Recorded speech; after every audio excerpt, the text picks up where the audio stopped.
Casemiro is no joke. He's a real killer, and he can punch, and he's a ruthless, definitely the punch power. Casemiro can punch. He's up still to this day the hardest puncher I've been hit by. He will be looking for the KO every round of the fight. You know, that's how he fights, and especially the timing of his shots over the top. Pero para sa akin, kung si Naoya Inoue talaga ang dream fight ni General Casimero, siguro ang pinakamagandang gagawin niya ngayon, umakyat na siya sa featherweight or unahan niya si Inoue sa featherweight. Pagkatapos ng nakatakdang laban ni Inoue kontra kina Sam Goodman at sa pinag-aaralang laban kina Murodjon Akhmadaliev at kay Junto Nakatani. Wala pa po kasing sure na makakalaban si Inoue mga idol Dahil ngayon hindi nga po nagtagpo yung first bid niya kay Sam Goodman. Pinag-iisipan po ng kanyang kampo kung sino talaga yung susunod yung makakalaban. Wala pa pong nilalabas na balita. Masakit mang isipin pero mga malalaking pera kasi yung mga binanggit na yun kumpara kay Casimero mga idol. Kaya ang chance lang na nakikita ko para maengganyo ulit si Inoue kay Casimero ay magkaroon si Casimero ng world title sa featherweight division mga idol. Kasi kapag umakyat naman si Inoue sa featherweight, matik naman yun kung sino yung may hawak ng belt, yun yung tatargetin ni Inoue. Natural, kung si Casimero ang isang may hawak ng titulo dun sa featherweight, no choice talaga mga idol kundi maglalaban talaga yung dalawa dun sa taas. Hindi pa naman hulihan kay Casimero kasi nga 35 pa lang naman siya pinakita nga niya diba na kahit 35 siya, ang lakas pa rin niya mga idol. Kaya nga binan sa Japan Tsaka makakasama siya sa mga choices ni Inoue. Diyan mga idol, makikita natin na kapag tumanggi pa rin si Inoue sa laban niya kay Casimero, alam na talaga natin yan. Pero kung tutusin mga idol, si Nakatani lang talaga yung may pag-asang makalaban Medyo buo-buo pa yung loob nun Si Inoue malabo na lumaban kay Casimero yan dahil sa takot na madungisan yung kartada. Walang talo tapos undisputed pa. Di mo talaga matatanggap yan kung sakaling matalo ka sa laban tapos makeo pa ni Casimero. Tsaka ngayon mga idol sobrang dami nang tumitira kay Casimero. Pero sa ngayon, kung babasa ka ng mga comment section, wala na halos Konti na lang halos ngayon puro mga Hapon na lang mga idol Isa pa mga idol, hirap na rin siya sa timbang dyan sa super bantamweight di ba mga idol? Para next time mga idol, hindi na mahirapan si Casimero sa timbang kasi ano na yan featherweight na yan Tingin ko makukuha niya na yan ng walang kahirap-hirap. Tsaka kasi mga idol, kapag nagkakaedad ka na, mas mas bumibigat na talaga yung timbang mo, mahirapan ka na talaga magpababa ng timbang. Pero ang mahirap dito mga idol, yung mga kalibre na makakalaban ni Casimero dito, hindi kagaya nilang Itumba, nila Uguni tsaka ni Sanchez. Ito yung mga makakalaban niya, papakita ko sa inyo yung top 10 mga idol kung sakaling umakyat si Casimero sa featherweight. Sa number 10 na pwesto po is Mirko Coelho, isa po tong undefeated na taga Argentina, 14 wins at walang talo. Que Cuello es mucho más. Y ahí está, gancho y es mucho más. Llega la bomba, llega la bomba, llega la bomba, llega la bomba, la mete Mirko, izquierda ahí. Sa number 9 mga idol, ito po si Country Cuba, 14 wins, 2 talo at 9 KOs. Kung mapapansin nyo mga idol, puro knockout artist po to.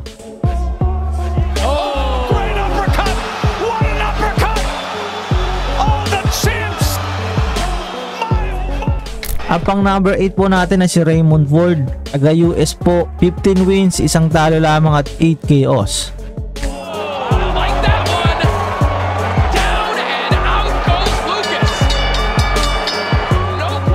Pang pito po, ito po ay si Brandon Figueroa, taga US din po, may 25 wins at 19 KOs.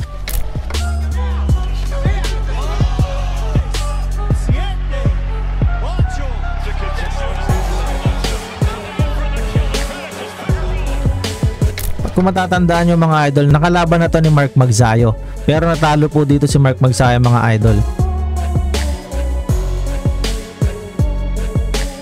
Pang number 6 ay si Rafael Espinosa. Siya po ang may hawak ngayon ng WBO. Taga Mexico po ito mga idol at isa pong knockout artist. 25 wins, walang talo at may 21 KO. Espinosa is just huge. Is that a knockdown? It was! Very strange way for Laurel to go. Athletic enough to do that. He's really good. They caught him again coming in, and down goes Laurel for the second time. Rafael El Divino.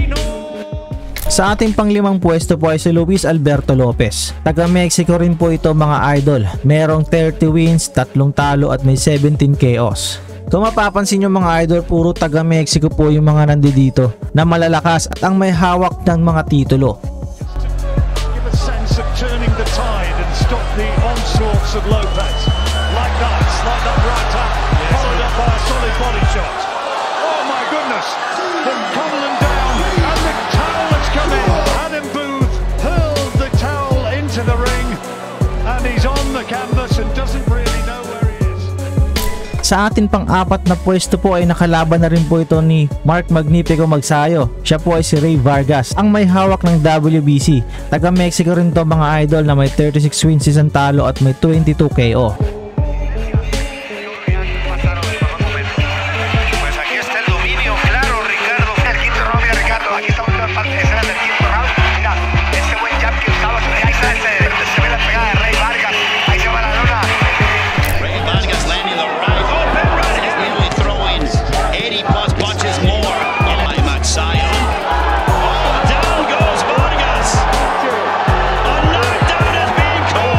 Kung mapapansin nyo mga idol, yung top 4, 5, 6 ay puro taga Mexico. Isa lang dyan ang makalaban ni Casimero ay okay na okay mga idol. Sa pangatlo po ang may hawak ng WBA, si Nick Ball ng UK. Matatandaan na may mga dinurog na po si Casimero ng mga taga UK. Isa na dyan si Charlie Edwards.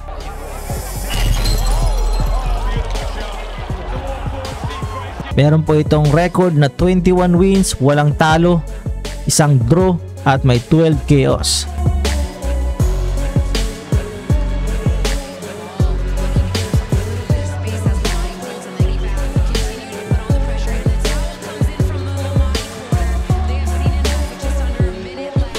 Sa ating pang number 2 mga idol ay si Angelo Leo, ang may hawak ng IBF. Taga US ito mga idol, may 25 wins, isang talo at may 12 KOs.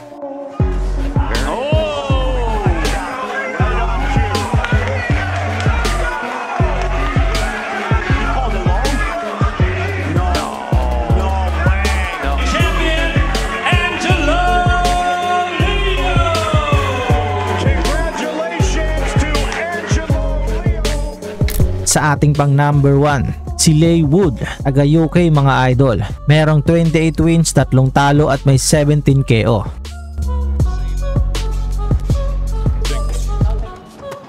How many fights? You'll be the man who answers at this level. It's not a one in the mind as much as with the body. Oh, trouble here. Now, is the head gonna click? Reece Mold's been on the floor. Now, can Wood finish him off here? And I think that does it. What a finish. Sa tingin nyo mga idol, sino kaya ang kayang talunin ni Cuadro Alas Casimero dyan? At sa tingin nyo mga idol, tama rin ba ang aking opinion na antayin na lang si Inoue na bitawan ng belt sa super bantamweight at maghari dito? O unahan si Naoya Inoue sa featherweight division? Sa ngayon mga idol, dahil nga po sa pagkakaban ni Casimero sa bansang Japan ay wag nang po muna nating asahan na maglalaban itong si Naoya Inoue at General Casimero. Dahil mga tol, isang taon ay napakatagal nun para sa pag-aantay ni Casimero kay Naoya Inoue. Marami pa siyang bansang pwedeng labanan, sa Saudi, sa Korea, depende kung saan siya dadalhin ng kanyang promoter. Pero para sa akin dalawang option lang ang pwedeng gawin ni Casimero. Either antayin niya munang umakyat si Naoya Inoue at bakantehin ang lahat ng belt sa super bantamweight. Yun na yung pagkakataon niya para magkaroon ng title shot sa super bantamweight. Kaso nga lang, wala na si Naoya Inoue. Pero for sure mga idol, magiging champion ulit yan si Casimero kapag umakyat na si Inoue at binakante ng lahat ng kanyang belt. Sa tingin ko naman kakayanin ni Casimero lahat ng nasa super bantamweight mga idol Que cuello es mucho más. Y ahí está. Gancho y es mucho más. Llega la bomba, llega la bomba, llega la bomba, llega la bomba. La mete Mirko. Izquierda ahí. Oh, great uppercut! What an uppercut! Oh, the champs! My, oh my! I like that one. Down and out goes Lucas. No question. Siete, ocho. To continue the run for momentum. Coming in for the kill to finish is Figueroa. Espinoza is just huge. Is that a That's knockdown? a knockdown. It was! Very strange way for Laurel to go. Athletic enough to do the widity. He's really, really good. They caught him again coming in, and down goes Laurel for the second time. Rafael, el Divino. Just to give have a sense of turning the tide and stop the onslaughts of Lopez. Like that, slide that right hand, followed up by a solid body shot. Oh my goodness, from Cumberland down, and the towel has come in. Adam Booth hurled the towel into the ring, and he's on the canvas and doesn't really know where he is. Pues aquí está el dominio, claro, Ricardo. El quinto round, mira, Ricardo, aquí estamos viendo escenas del quinto round. Mira, ese buen jab que usaba, ahí está, se ve la pegada de Rey Vargas, ahí se va la lona. Rey Vargas landing the right. Oh, Ben Ryan is nearly throwing 80-plus punches more. Oh, Max Sion. Oh, down goes Vargas. A knockdown is being called. You hear him say, come on, and then they go Ball. Ball looking to give himself a little bit of space as Lamati holds and then back. Continue to put on the pressure, and the towel comes in from the Lamati corner. They have seen enough with just under a minute left. Right on cue. He called it low? No way. No. We've seen, I think, how many fights? You'll be the man who answers at this level. A one in the mind as much as with the body. Oh, trouble here. Now, is the head going to click? Reece Mold has been on the floor. Now, can Wood finish him off here? And I think he will. That's it. That does it. What a finish. Wow. Lee Wood has just...